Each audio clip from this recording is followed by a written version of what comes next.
Yo, what is going on, guys? It's Cbrev. Welcome to another MLB The Show video.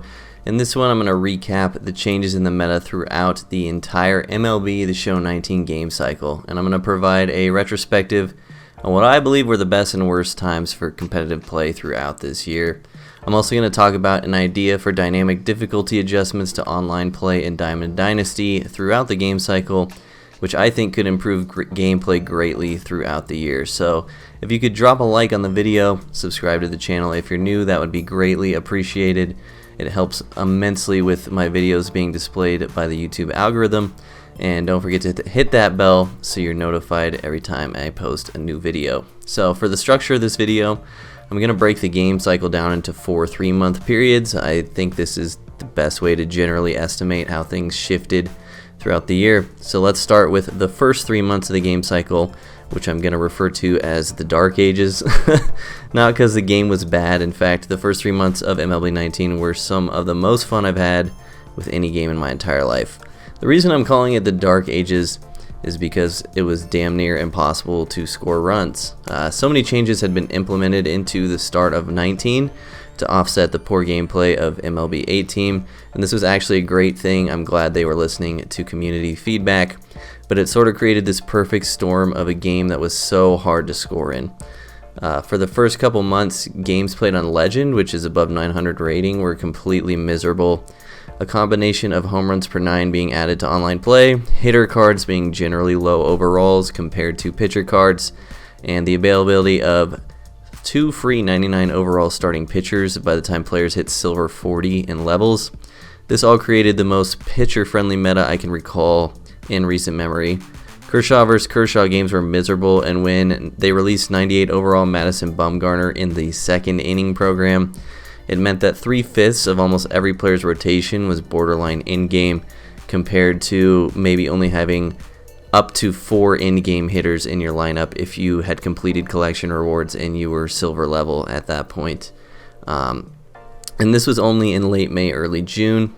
This is also when it became edgy to complain about lineouts even while taking early OK swings on sliders low and away and then tweeting about how bad the game is, but I digress.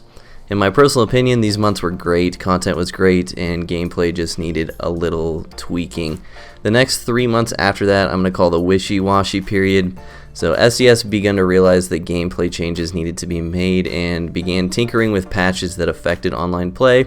The most notorious patches of the whole game cycle came during this time, which were patch 1.12 and patch 1.13. So patch 1.12 was a gameplay tweak that seemed to fix many of the problems the game had at the time.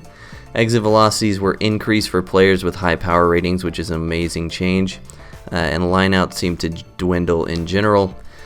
People were happy with hitter feedback, and people were scoring more runs, which was a good thing. And however, then they released patch 1.13, which was supposedly a non-gameplay related patch. And whether this was intentional or not, nobody really knows, but a lot of the gameplay changes that were fixed in 1.12 were reverted in 1.13.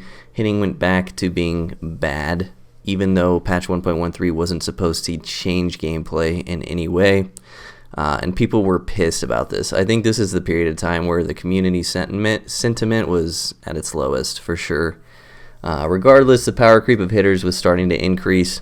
This made offense a little easier within the game. It took all the way until the 4th inning program for us to get our first quote-unquote in-game shortstop in Cal Ripken Jr. Not a lot of people remember that before the 4th inning program, there was like essentially no in-game shortstop options at all. So people were starting to grind into diamond and gold levels as well, which means they were making more, or they were getting more free 99 overall hitters, which was helping as well. Moving into the third quarter of the game, I believe this is when it reached its peak as far as gameplay is concerned. Fan favorite in-game hitters like King Griffey Jr. and Mike Piazza were released. Depths of lineups began to increase. Suddenly, instead of a few 99 overall hitters in every lineup, there were only a few that weren't 99 overall, so this was helping offense a lot. And offenses really began to shine in this period, especially with people having gotten 6 months to see Kershaw and Nolan Ryan at the plate. To top it all off, this is when SDS finally decided to remove home runs per 9 from online play, which was a massive change to the offensive meta, as we know, and it changed the way the game was played all the way up until the end of the game cycle. I'm going to discuss this at length at the end of this video, but overall, I feel that gameplay was the best during these months. They had finally adjusted to give players what they wanted, and this is when top players started scoring around 10 runs per game instead of like 6 to 7, so I think it was a good time. Heading into the final 3 months, I'll call this period the Home Run Derby. In-game cards were being released left and right. We had Chipper Jones, Babe Ruth. Lineups were full, completely full of 99s, benches as well, and people were scoring like crazy. This is also when Ship It Stadium began to be awful to play at, as well as All-Star difficulty. Ship It started giving up home runs on swings that should never produce home runs, and ERAs in general rose significantly. I think offense was a little overtuned in this period, and I wasn't really the biggest fan of the massive offensive meta at the end of the game cycle. I believe there needs to be some balance to this, and I'm going to attempt to provide a method to create this balance with this theory. So my theory that I want to dive into is dynamic difficulty adjustments throughout the year. This is something I think would be essential in creating a more balanced meta during the entire game cycle for MLB The Show. I'm not going to take credit for this idea. In fact, this is an idea I generated entirely by copying World of Warcraft. So in World of Warcraft, as an expansion progresses, player gear, character gear increases in power level, people do more damage, people heal for more, etc. And to offset this power creep, the devs will regularly rinse and reset the dungeons in the game at designated patches to maintain the difficulty levels. So they'll make the dungeons harder as people get better gear to maintain the same amount of relative difficulty. And I think this is a super cool idea that would be amazing in MLB The Show. It could lead to some amazing meta progression. So here's a concept for you guys that you might not often think about. All-Star difficulty has gotten a lot of flack over the second half of the game cycle, and definitely rightfully so. The game just does not play well on All-Star difficulty in its current state. However, All-Star difficulty wasn't always bad. In fact, at times this year it was completely necessary. So remember the first 3 months of the game cycle, the dark ages for hitting. All-Star difficulty was amazing at this time. It allowed for casual players to score a quote-unquote normal amount of runs in a meta that entirely favored pitching. Sure, the gameplay was worse on Legend, but for the majority of the player base, All-Star difficulty wasn't a bad thing at this time. In fact, it was a really good thing. The reason All-Star difficulty became a meme of some sort towards the end of the game cycle was because it changes to the game in other areas. It was overtuned, with home runs per 9 gone and hitter cards being in-game. The slower pitch speeds and larger PCIs that All-Star difficulty provided were no longer necessary but still existed. This led to insane scores and an overtuned offensive meta. Additionally, I believe that by the time SDS removed home runs per 9 from online play, it was a change that wasn't necessarily needed anymore. So by the time 8 home runs per 9 was removed, hitters were good enough to compete with pitchers, and scoring runs wasn't the brute force task it had been at the beginning of the game cycle.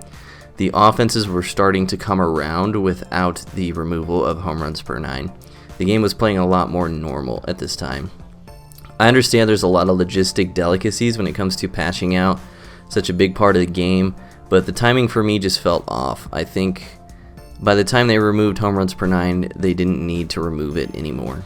I think all this could have been prevented with a very simple change, which is dynamic difficulty adjustments. So that brings me essentially to my thesis for this video. So why not adjust the difficulty of online play dynamically throughout the year in much the same way that World of Warcraft does with the difficulty of its dungeons? I think the ideal way to go about this would be the following. At the beginning of the game cycle, where the meta is inevitably pitcher friendly, make difficulties lower, as in keep them the way they were in MLB 19. So All-Star difficulty up until 700 rating, then Hall of Fame difficulty up until 900 rating, which is World Series, and then Legend difficulty after that. This helps compensate for hitters being worse than pitchers in general, which is what usually happens at the beginning of a game cycle. And then as hitters improve over time, adjust the difficulty in online play. So when hitters reach a certain point and people's lineups start to become at least halfway in game, then change the difficulties to the following: Hall of Fame up until 700 rating, and then Legend after that. So after 700 rating, after you hit Division Series, it's just games on Legend, and this would be great for when we get to offensive metas where people's lineups are just stacked, in my opinion. Obviously, universal pitch speeds would help with this adjustment as well, but that's wishful thinking, I think. This would help compensate for the power creep of cards, and I think would provide more balance throughout the entirety of the game cycle. They could even go as minute as adjusting individual sliders for just ranked seasons, as opposed to other game modes. Let me reiterate that this is by no means a perfect theory, and implementation of this I'm sure would be difficult, but it's just an idea I wanted to share with you guys, and I hope I conveyed my points well. Just something to think about. So if you made it this far in the video, you are a real one. I appreciate you guys' support, and I hope that you found this video, in the very least, to be mentally stimulating, and physically stimulating too, if you like my voice. That was very...